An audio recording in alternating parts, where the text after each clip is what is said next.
This week on Eat Like a Local, neighborhood restaurants. The one that you feel comfortable going in, getting something to eat. It's very comforting than being home in a few minutes. That's what you want in a neighborhood joint.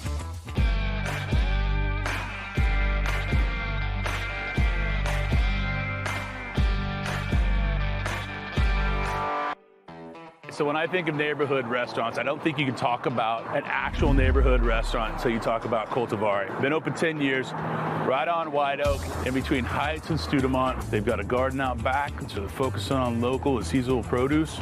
This is restaurant special. Let's get in and check it out.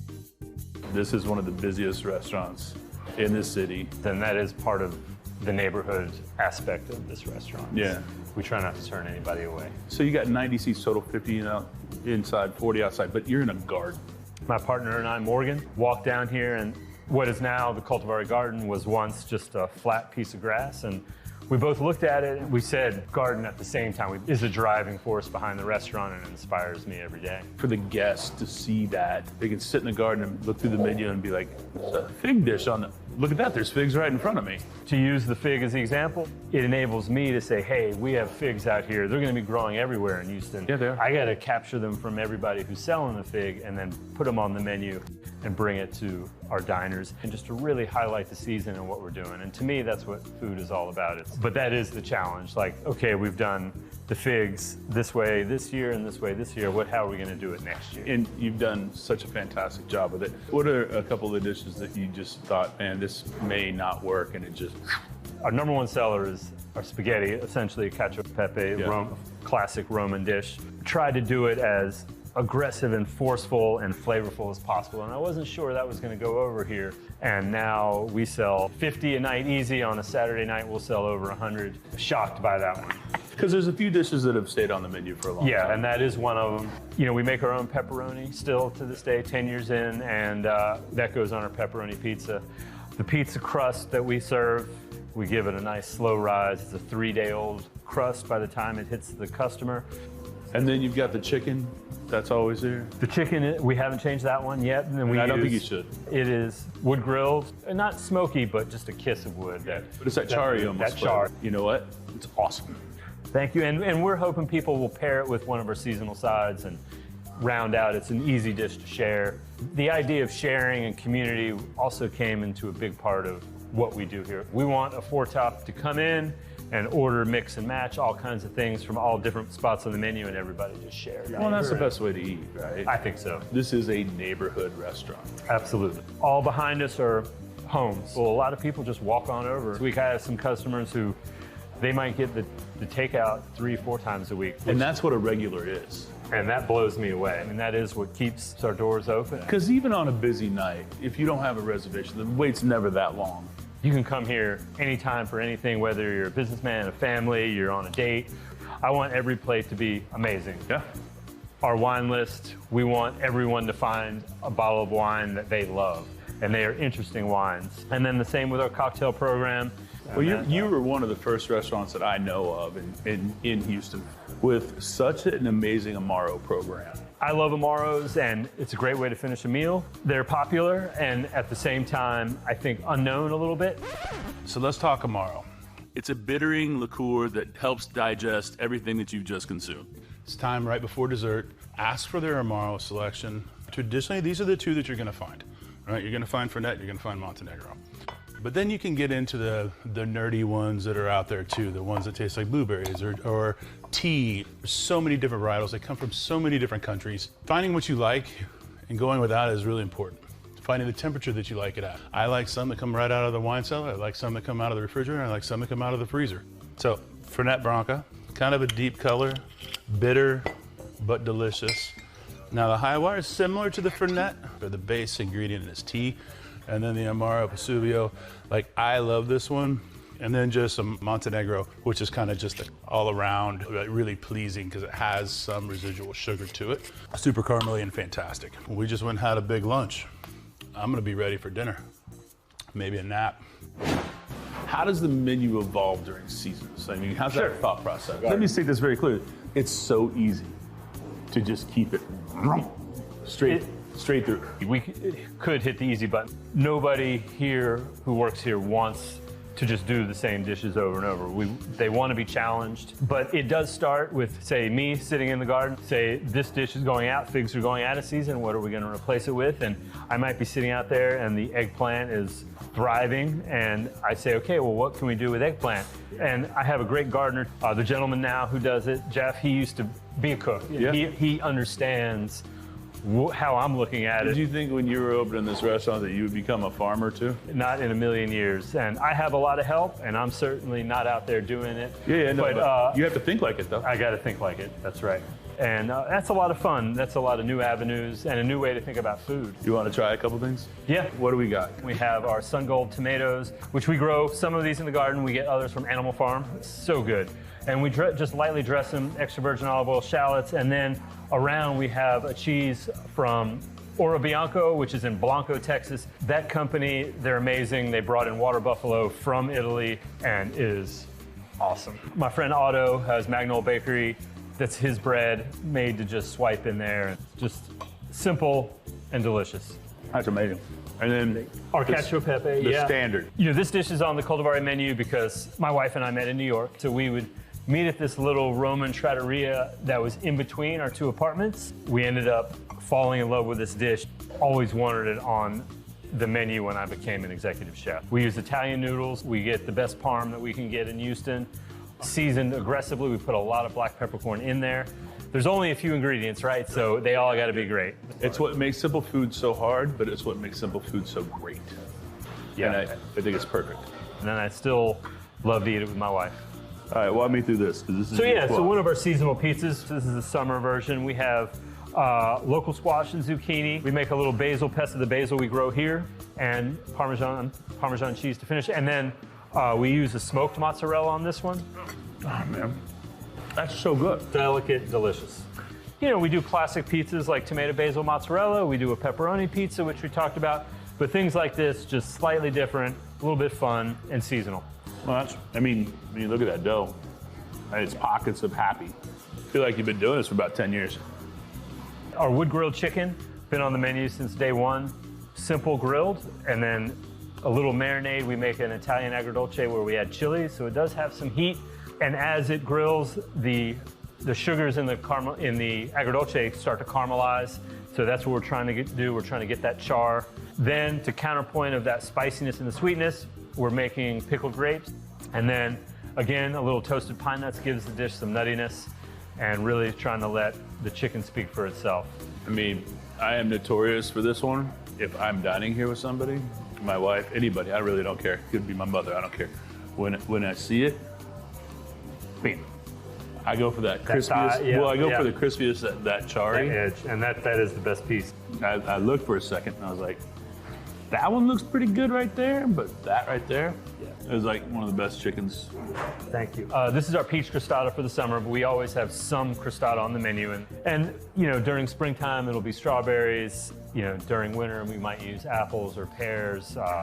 The crust always the same, and the crust, again, focusing on that simplicity. Flour, butter, and water only. While we bake it, we sprinkle the sugar on the outside. Bake it in our pizza oven, get that nice crackly crust. I actually think that a crostata might be better than a pie. I mean, I love it. It has more surface area, so it can get more crispy. That's perfect, though. Somebody around here is smart. Ain't me. So what's to order at Coltivare? Now the menu is ever changing because they cook with the seasons, but here are some of the classics. The chicken wings, fantastic. Pizza, they're all great. The dough is the key right there. Cacio pepe, a classic, and they do it fantastically. But that wood grilled chicken with the grapes, char it up, I'm in. The crostata, pick your flavor. Whatever season it is, it's gonna be good. And look at that wine list one time. They got it right. We finished up in the Heights at Coltivare. Now to head over to Montrose. Go see Ryan at Riel.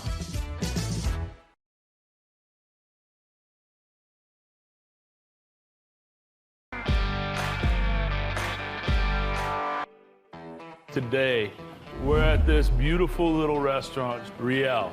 Chef owner, Ryan Lashane. He brings this Polish, Ukrainian, Houston look at food. So you see flavors like kimchi, but you see pierogies too. Yeah, we're just gonna go in and talk to Ryan. But you got some beautiful artwork in here. It's all for sale. There's a couple that are mine. Yeah. Like that ugly one right there. I mean, it is you. It's me, yeah. But it's all for sale. So a lot of these guys, I all know them personally. You are entrenched in the community. 100%. Right? You've kept yourself into it, always going to this, making sure people are good, making sure people are doing things. We're fortunate to have a platform that we can do this kind of stuff, right? And guys have helped me out my whole career too. Yeah. You grew up north of here. Way north of, 27 hours north of here. Yeah. If you got on I-45 and drove like 26, 27 hours north and didn't turn one time, you did downtown Winnipeg. Seriously. Really? Yeah. 27 hours. It's a hike. Born, raised in Winnipeg. Yes, sir. What got you into this? This wasn't on the bingo card for me or anyone I knew. Like, I still talk to guys at home. They're like, you seriously cook dinner for a living? And I'm like, yeah. And it was just one of those things where I just figured out what to do with myself. I quit going to business school and I went to culinary school. It's kind of fun, though. It's fun, man. It's a blast. You opened this with, and why? My guys are here. They're born here. So I wasn't going to move. I felt, in my opinion, that I've worked for everyone that I've had to work for in town. And this was the next move for me. By opening a restaurant, you're choosing that you need to tell your story. 100%. And as I look at the menu, I see your life's journey. It's beautiful to see it. Things kind of come full circle, you know. Obviously, there's things in the menu that, you know, are near and dear to me, like the pierogies and we do cabbage rolls, that kind of stuff that I selfishly want on there.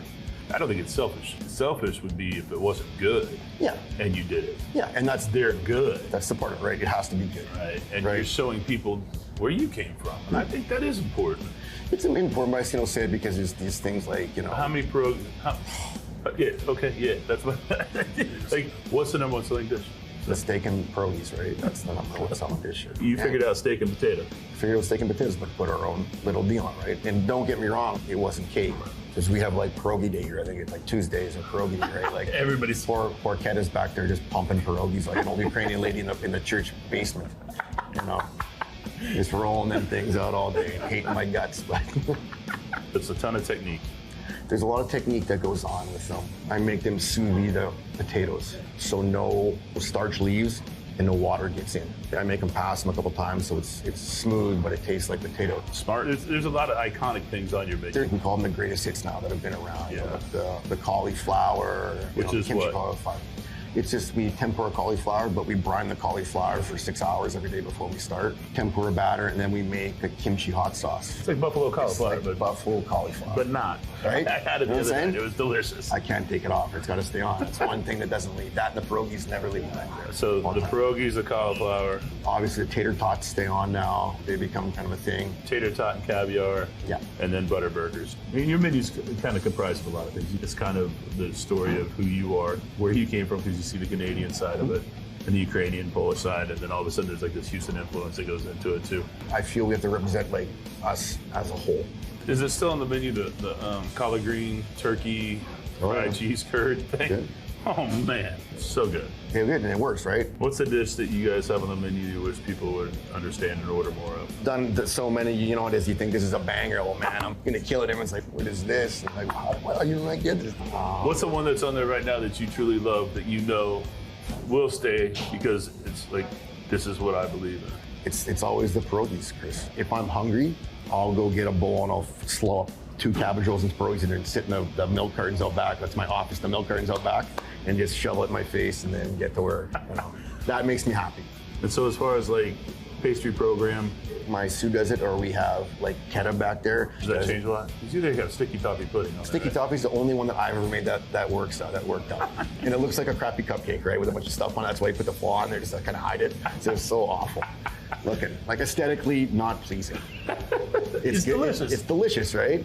You have the ability, you should have the ability to change people's dining experiences on whenever they come in. For sure. Right? That's Yeah. what a neighborhood restaurant should be. It's exciting for us when the regulars come in and we have something new that we just figured out 30 minutes ago. We're giving it to them, and I want some feedback on it. Right? They're a part of it too, right? So, you know, that's what it teaches people. Become a regular. Yeah, let's do a couple things. All right, the shrimp cocktail, huh? Yeah. I think we're both in the camp of Listen, man, I don't care what kind of restaurant I'm in. If there's a shrimp cocktail or chicken parm on the menu, I'm ordering. And I even know it's not going to be good sometimes. I don't care. I got to know. That's the funniest thing, because I kind of live in that same guidelines of life.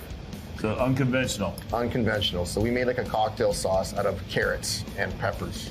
It's not even really a cocktail sauce, but it goes well with shrimp, right? I just like to call it cocktail sauce, so I could have a shrimp cocktail on my menu, right? And you get the Royal Reds. Nice. Yeah. You know, the cocktail sauce, I think there might be north of 15 ingredients in it.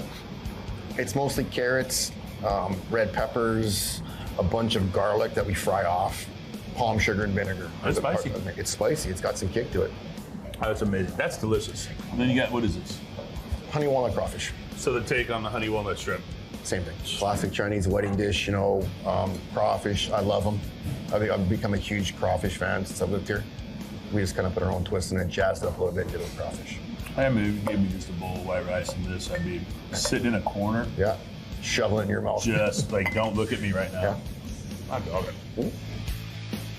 So as I asked for, we came in with the family, and I'd never seen this. I think this was just new to the menu. Yeah. Collard greens, turkey, Smoked turkey necks, Tabasco.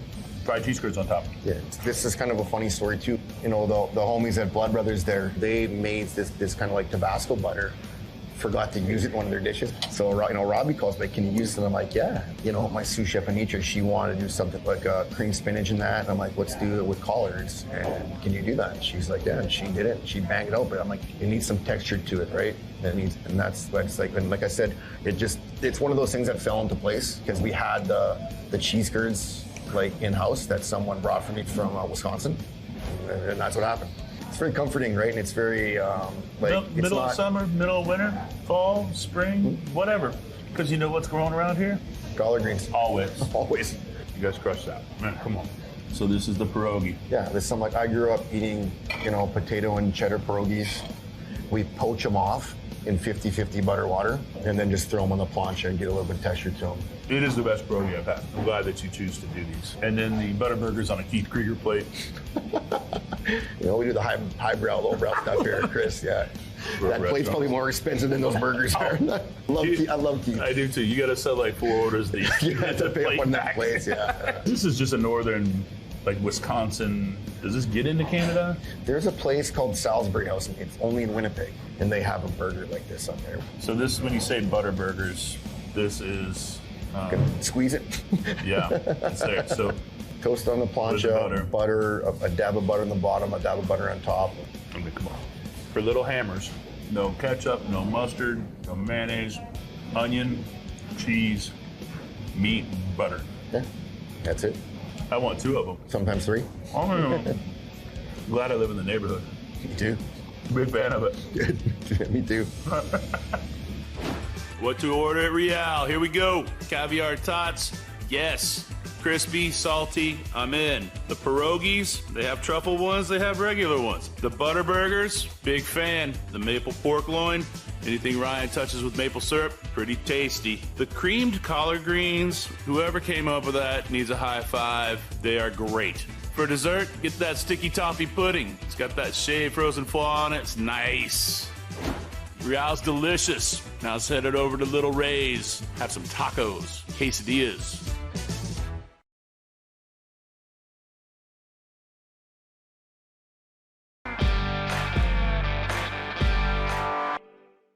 So in between Highland Village and 610, there's a lot of apartments, a lot of houses right there, but there's a lot of delicious places to eat. Little Ray's. Word on the street is that the chicken here is fantastic. The chicken wings here are some of the best. I know this is gonna be everything I want it to be. We're gonna go hit the salsa bar. Ooh. I mean, look at this. Jalapeno ranch, yes. Salsa verde, yes. These 2 are always my favorite styles, like the green taqueria, because it's just like pureed jalapenos, or serranos, the red taquero. This is amazing. So quesadillas, we got shrimp, chicken, beef, Willie approved. So apparently, yeah, there's a different texture on the tortilla. As it's seared, that looks amazing. I'm gonna put it in my face. Not really good. There's a textural component to the tortilla, because when you think of like this tortilla right here, there's the layers, right, that are in there. And when you sear it on the plancha, It just gives it that magically light texture. That is a fantastic quesadilla. If that doesn't say lovin', I'm not sure what does. Oh boy. All right, so we have the salsa mancha chicken wings. This is the shrimp diablo taco. Awesome. The chicken also. All right. And then the half boiled carbone cilantro rice. Look at that guy. Oh man. All right. This is the shrimp diablo. So grilled shrimp. Looks like it's got a little cheese skirt. Perfect. Cabbage. It's got that spicy emulsified green sauce. The suedro, which could be done a bunch of different ways, but this is generally brisket. This is the 3 carbone that are on flour tortillas. So the beef carbone, which just means over the grill, the chicken, and then the pork, and then the chicken wings. I mean, look at that. That is, oh my. And then look at this chicken. This one I'm really interested in. So shrimp diablo, good build. The cheese skirt, the shrimp, nice and plumpy. That's really good. And then this is the pork, just kind of pork belly, carnitas style, if you will. Super moist and juicy. Awesome. 100 out of 100. Good job on that. All right, let's go a little lime. Look at that. So it's been smoked, grilled, it's got salsa matcha all over it, which is fried dried chilies, peanuts. It looks super spicy, but it's not, because there's a lot of the dried chili, so it just gives it a lot of depth and flavor. It's just a perfect balance of nuttiness from the peanut, but also with the dried chili aspect. That's definitely going to be a go-to in my life. 1,000% a go-to. And then we get down to, so we got this chicken thigh, right, which is beautiful. Super moist and flavorful. There's a lot of chicken in this world, but the care that has been put into this, monumental.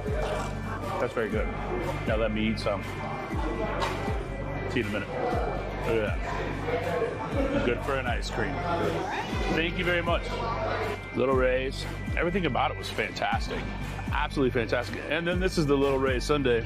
Ice cream, honey, homemade buñuelos. It was really good. Chicken delicious. What's next? Whee!